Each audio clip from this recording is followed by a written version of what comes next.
Janasena party అధినేత పవన్ కళ్యాణ్ పై వ్యక్తిగత విమర్శలు చేసే అర్హత సీఎం జగన్మోహన్ రెడ్డికి లేదని జనసేన రాష్ట్ర కార్యదర్శి చంద్రమోహన్ అన్నారు.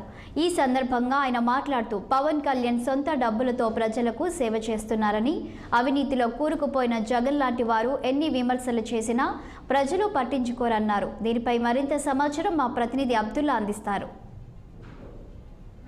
పలాస పర్యటన సందర్భంగా ఈ పవన్ కళ్యాణ్పై ఆరోపణలు అయితే గుప్పించారు. ఆరోపణలు ధీటుగా ఈరోజు ఆ పార్టీ నేతలు అయితే మనతో ఉన్నారు. ఆరోపణలు ధీటుగా ఖండిస్తున్నారు. అసలు పవన్ కళ్యాణ్ని విమర్శించే స్థాయి జగన్మోహన్ రెడ్డికి లేదు అని అయితే వీళ్ళు చెప్తున్నారు.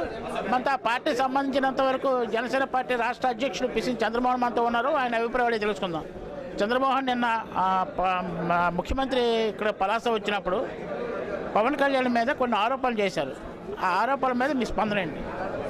ఇవన్నీ ఏంటంటే రాజకీయ పరంగా ఒక ప్రభుత్వ ప్రజాధనాన్ని వెచ్చించి ఒక శుభ కార్యక్రమానికి విచ్చేసి జిల్లాకు వచ్చినటువంటి ముఖ్యమంత్రి ఈ విధంగా నిస్సిగ్గుగా మాట్లాడడం ఆశ్చర్యానికి లోనవుతున్నారు జనాభా, ఈ జిల్లా జనాభా కానీ రాష్ట్ర జనాభా. ఎందుకంటే ప్యాకేజీ స్టారు ఇలా అన్నది సిగ్గు లేదా అని చెప్పేసి జనాలు అడుగుతూ ఉన్నారు.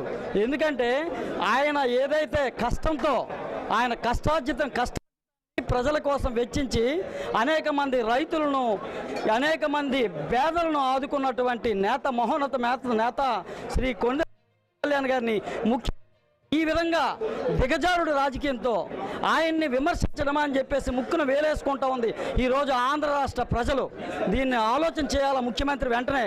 ఎందుకంటే ప్రజాధనాన్ని దుర్వినియోగం చేసినటువంటి ఈ ముఖ్యమంత్రి ఏదైతే నిజాయితీగా, నిబద్ధతగా, ఒక నిజాయితీతో ఉన్నటువంటి ఏకైక నాయకుడు భారతదేశ రాజకీయాల్లోనే ఒక సంచలనమైనటువంటి నేత, మహోన్నతమైన నేత శ్రీ పవన్ కళ్యాణ్ గారు. హైదరాబాద్లో ఉండి రాజకీయాలు చేస్తారు, ఎన్నికలప్పుడే ముందు కనిపిస్తారు అని విమర్శించారు కదా. దానిపై హైదరాబాద్లో ఉండడం ఏంటి? అసలు ఎక్కడున్నారు ఈయన? ఎక్కడున్నారు? ప్రజెంట్ ఎక్కడి నుంచి వస్తూ ఉన్నారు? లోటస్ పాండ్ నుంచి నడిపించినటువంటి ఇటువంటి మాటలు చెప్పేది. ఈ రాష్ట్ర రాజకీయాలకు ఒక దశ నీతి, నిజాయితీ, నిబద్ధత కలిగిన నేత పవన్ కళ్యాణ్ గారు. దీంట్లో ప్రజలు ఆస్వాదిస్తున్నారు. రేపు రానున్నటువంటి సార్వత్రిక ఎన్నికల్లో జనసేన టీడీపీ ప్రభుత్వాన్ని తెచ్చుకోవడానికి సిద్ధంగా ప్రజలున్నారు. నీకు బుద్ధి చెప్తారు. అలానే జనసేన అధ్యక్షులు పవన్ కళ్యాణ్ గారు మంగళగిరి పార్టీ కార్యాలయంలోనే సొంత ఇంటిని కడతా ఉన్నారు. ప్రజెంట్ అందులోనే ఉంటా ఉన్నారు. ఇంకా నిస్సిగ్గు విషయాలు చెప్పడం ఆశ్చర్యానికి లోనవుతా ఉంది ఈ సమాజం. మోహన్ రావు గారు చెప్పండి, నిన్న జగన్మోహన్ రెడ్డి అయితే పవన్ కళ్యాణ్ మీద విమర్శలు అయితే గుప్పించారు. ముఖ్యంగా ముగ్గురు భార్యలను పెళ్లి చేసుకున్నారు. ఈయన పార్ట్ టైం రాజకీయాలు చేస్తారు, ఎన్నికలప్పుడే ప్రజల ముందుకు వస్తారు. ఈయన ప్రజలకు చేసిందేమి? ఎవరికో అమ్ముడుపోయారు. తెలుగుదేశంకి, చంద్రబాబు నాయుడికి సాయం చేయడానికి ఈయన రాజకీయాల్లోకి వస్తున్నారని ఆరోపించారు. దానిపై మీ స్పందన? అసలు పార్ట్ టైం రాజకీయాలు చేయడానికి ఈయన అసలు రాజకీయాలే చేయడం లేదు. ప్రజల దగ్గరికి వచ్చేటప్పుడు పరదాలు కట్టి మొత్తం ప్రకృతిని అంతా కూడా నాశనం చేస్తున్నటువంటి ఏకైక ముఖ్యమంత్రి ఈ భారతదేశంలోనూ జగన్మోహన్ రెడ్డి. ఆయన అలా మాట్లాడడం ప్రజలంతా నవ్వుతున్నారు. ఈ సామాజిక సాధికారత యాత్రలో 50,000 మందిని తీసుకొస్తున్నారు. 500 మంది కూడా అక్కడ ఉండడం లేదు. 5గురు మాత్రమే ఉంటున్నారు. దానితోనే అర్థమవుతుంది నీ పరిపాలన ఏంటో. నువ్వు అటు ఇటు మార్చినంత మాత్రాన ఏమైపోదు.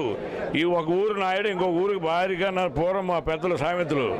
ఇక్కడ లేని వాడికి ఇంకెక్కడ వస్తుందే. ఏవో ఆలోచిస్తున్నాడు. దిక్కుమాలిన ఆలోచనలు చేసుకొని ప్రజాధనాన్ని 9 లక్షల ప్రజాధనాన్ని దుర్వినియోగం చేసిన వ్యక్తి ఈ భారతదేశంలో ఎవడూ లేడు.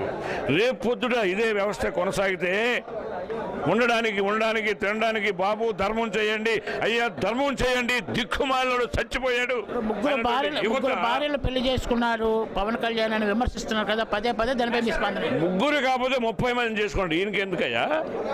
వాళ్ళకి సంబంధించింది, అది వాళ్ళ కుటుంబానికి ఆయనకి సంబంధించింది, ఆయన వ్యక్తిగతంగా సంబంధించింది. ఎవరినైనా ఇబ్బంది పెడితే నువ్వు అడుగు. ఎవరికి అడగడానికి హక్కు ఉంది. డెమోక్రసీలో ప్రతి వాడికి ఓటేసేవాడు అందరికీ ఆడడానికి హక్కు ఉంది. వాళ్ళ నుంచి ఏమైనా ఉంటే వాటి గురించి మీరు మాట్లాడడం అనేది మీ ముఖ్యమంత్రి స్థాయికి. చంద్రబాబు నాయుడికి సాయం చేయడానికే రాజకీయాల్లోకి పవన్ కళ్యాణ్ ఎన్నికల ముందు వస్తారని ఆరోపించారు కదా. అదేమీ కాదు. చంద్రబాబు నాయుడికి మేము సాయం చేయమే, మాకు చంద్రబాబు నాయుడు సాయం. It is reciprocal mutual understanding. ఈ ఆంధ్ర రాష్ట్రానికి పార్టీలు కాదు ముఖ్యము, నాయకులు కాదు, ప్రజలు ముఖ్యము. ప్రజల బాగు కోసం అని వీళ్ళు ఈ విధమైనటువంటి ఏర్పాటు చేస్తారు తప్పించి ఇంకేం కాదు. ప్రజాస్వామ్యంలో వాలంటరీగా వస్తున్నారు. వీళ్ళేమన్నా రమ్మన్నారా?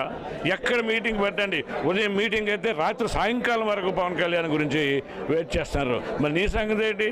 అసలు ఏం చేస్తావు? వ్యక్తిగతంగా నువ్వు రాష్ట్రాన్నంతా దోపిడీ చేసి మరి ఒక్క దగ్గరికి ధనాన్ని ఏర్పాటు చేసుకున్నావు. అయిపోతాను. నువ్వు చేసింది ఏముంది? 10 రూపాయల సారా ప్యాకెట్లు, సారా బాటిల్ అమ్మి 200కి అమ్ముతున్నావు. అది 10 రూపాయలు తయారవుతుంది. మరి దానికి ఎక్కడైనా అకౌంటబిలిటీ ఉందా? Where is accountability? నువ్వు జనసేన పార్టీ నేతలు అయితే ఈ ముఖ్యమంత్రి చర్యలకైతే ఖండిస్తున్నారు. నిస్వార్థంగా పవన్ కళ్యాణ్ అయితే ప్రజలకి సహకరిస్తున్నారు, ప్రజాసేవ చేస్తున్నారని అయితే చెప్తున్నారు.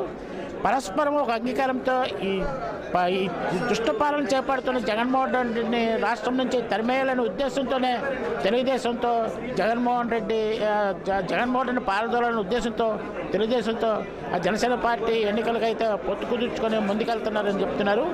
ఈ ఉమ్మడి పార్టీల్లో ప్రజలకు మరింత సేవ చేయడానికి ఆస్కారం ఉంటుందని అయితే ఈ నేతలు తెలియజేస్తున్నారు. కెమెరామెన్ శ్రీనివాస్తో అబ్దుల్లా, 6 టీవీ, శ్రీకాకుళం.